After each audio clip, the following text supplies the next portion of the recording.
Well, good morning, kiddies. Today we got Swamp Monster out here on Dead City Radio.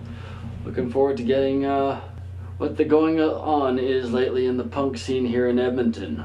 The goings on. Indeed. Man, you guys have been, I've actually gotten to shoot a bunch of your shows, and it's always been just wicked times. And you guys have been some of the most hardcore motherfuckers I've seen get out there. Because, okay, cool, that show you were playing at Starlight, the Brick Show? I think it was the Brick Show. You were, oh, man, you were sicker than a dog. Yeah, it was brutal. Ripped up shoulder. Was it your thumb was all Yeah, buggered? My thumb was all hacked and my shoulder was torn out from the fall. And we didn't know it at the time, but I had a back injury that existed also. We didn't find that out till the end of March with an MRI. Still suffering from. Man, that's what we do. We'll play hurt as fuck, break our legs, we'll still come and we'll fucking rip the shit out of your town and melt your faces off. It's all about the kids. It is. It's all about the kids. Fuck the kids. No, we love the kids. We honestly, there's a town in northern BC that I used to play with my metal band, and we go out of our way to go up there. It's a 17.5-hour drive from Kelowna, where we used to live, and even longer from Dangerous as shit. where we live in Edmonton. And we used to tour up there in a van with bald tires, man. Seriously, the brakes could have gone at any point. I don't know how any of us are still alive, but there's 25,000 people in this town, and these kids are all fucked up on drugs. E and coke and shit are a really big problem up there. Not that partying and experimenting or whatever is fucking a bad thing, but at the same they time, don't have anything, man, and they really gobble up live music like there's no fucking tomorrow. And when you drive that far to play a show and 700 people come out to a fucking show, it makes you want to go back and fucking do it over and over and over again. And when you're done playing that show, these kids are they're like the most humble and grateful fucking people in the world, and all they want you to do is come back and do it so you can do it all over again. It's really cool. But yeah, there's a big part of this band that's all about just fucking for the kids, man. It's no different than fucking when I was growing up and fucking watching fucking my local punk rock elders. They wanted the same thing. It's how you keep this music alive, man. No, exactly. This band started off as Swamp Monster started off as something completely different to what it is today. I came into this band just getting off of hard drugs for the last couple of years, off and on, and I was fucked over. And he gave me an electric drum pad kit with no box or anything to it. He's like, just start practicing. I'm like, all right. So he gave me fucking 3 months or something, called me up. He's like, all right, my metal band needs you. And then they ended up breaking off everything over problems. Yeah, my mom passed away, and my brother hooked up with some chick, and the other guys in the band decided to move to Vancouver and start insulating and whatever the hell they decided they were going to start doing. But then the Swamp Monsters rose. Yeah, so Obazeth broke up, and I was left with Zach up in Prince George, and he's like, hey man, fuck. I moved to Kelowna, we'll start a fucking street punk band, just 3 chords and fucking stupidity. And that's exactly what it was for the first 30 odd shows or something. And I just wanted more, 3 chords and singing about senseless nonsense isn't my thing. I've always been a guy who's... Although it's fun when people pay you money to fucking do it. Most of my lyrics, even in all the other bands I've played in it, be it death metal, thrash metal, or punk, have always been socially aware and politically conscious. Because the world's totally fucked and people need to fucking know, and we need to crush the sheeple and turn them into fucking believers, man, because we're all being fucking screwed fucking royally. But when you get older, singing about the whole fucking sissy girl thing and the Blink-182 crap, it gets old. And even with pop punk bands like Bottle Rocket and Screeching Weasel and the Queers, I love them to death, but their music is fucking semi-repetitive, and it leaves some people wanting more. Some people drown themselves in nothing but that, and that's totally cool. And like I said, I'm not shitting on any of these bands, but for me personally, I needed something more. Well, actually, you kind of hit 2 questions I wanted to ask you on that one. One, how would you define punk as not even a I guess kind of a genre, but like you guys like 3 chords and stupidity. That's kind of like, you know, the basis. All right, here's where we're gonna start and go from there. That's what. It's a good start. That's what the mainstream thinks of us.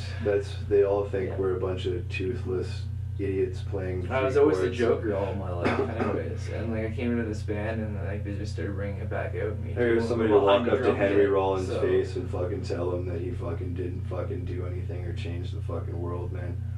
Fucking knock you on your fucking ass.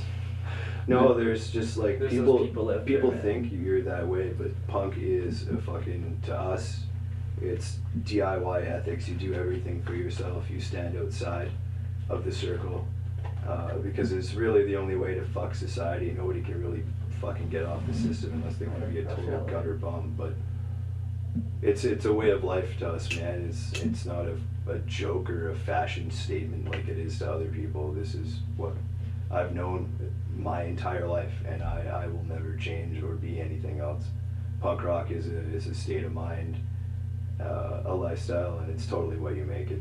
So, what the fuck do you guys have for like on your regular cycles for iPods? Like, the shit that keeps coming up. Every single morning, I wake up to NoFX's Wolves in Wolf Clothing, and then after that, normally I'll listen to something like SNFU on the walk to work. And then God only knows from there. I got a fucking mix from folk music to rap music to fucking everything. I listen to absolutely everything just so I can expand my mind that much more. Spiff. So that's me, but with me it's fucking thrash metal every morning, man. I gotta fucking have the thrash with my coffee, and if it isn't thrash in the mood, something else. It's DI or RKL or one of the California bands I grew up listening to. It's just like California has like, I don't know. To me, those bands just that came out of there were so influential. The whole skate scene, skate punk thing is fucking crazy.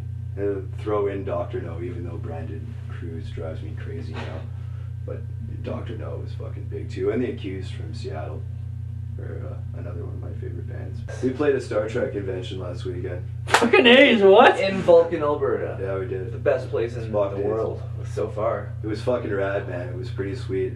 They pulled out this giant like trailer hit stage and blocked off a whole street. And it was like the Swamp we played as a coming up next, and we had just pulled out, like, gotten out of the car. It was like, fucking rad. Like, what we are? Fuck.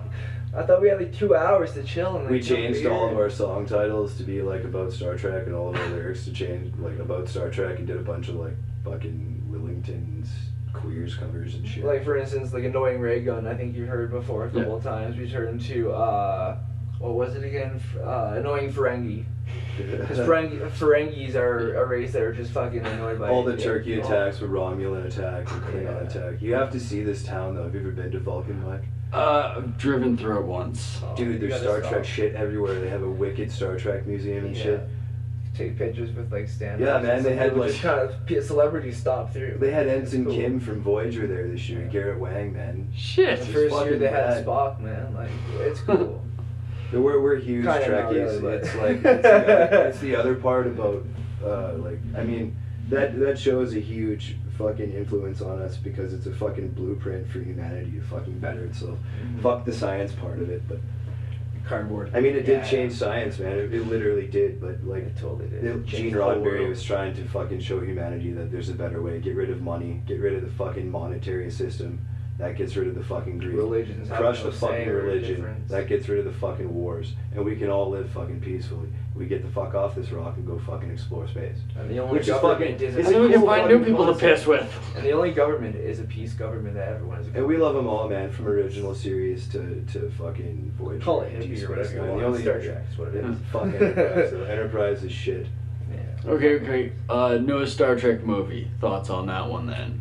Haven't watched it yet. Really? Okay. I've seen it about 4 waiting. times. It's something I'm kind of ritualistic, and there's certain things that I'll only watch with my little brother. He's kind of like my fucking tag team partner in life, man. So I watched it 4 times because my buddy had it at his house. I was like, well, I'm gonna watch it just because it's here. Like I called him on his birthday the other day. It's not the same, you know. It's missing that old aspect. Shut up. Ask us another question. And then I came back. Then I left altogether. Oh, it's actually kind of funny. Fucking, I walked into this one totally on purpose. I had a couple like notes and like, okay, cool, and I lost my notepad with the actual questions on. I'm like, get in, like, yeah, fuck it, we're gonna wing it. We're an open book. This is why we love DIY, man. That too. This is more fun this way. Oh yeah, And like no effects, there's no one's hands in our pockets either, so it's pretty sweet. Not that we make money. Yeah. That's a fucking joke. All and a the half. things in life are either cheap or free. All the best things, yeah. Yeah. or you can grow it yourself. That's true too. I live off of like $600 a month, man, and I live like a fucking king. I couldn't be fucking more happy. I work my ass off working each Yeah, you do. But I live good. I'm just more punk than you are. No, I just But I'm support not him squatter and give punk. him his good king life with me. I take him with me everywhere, and he takes me with him.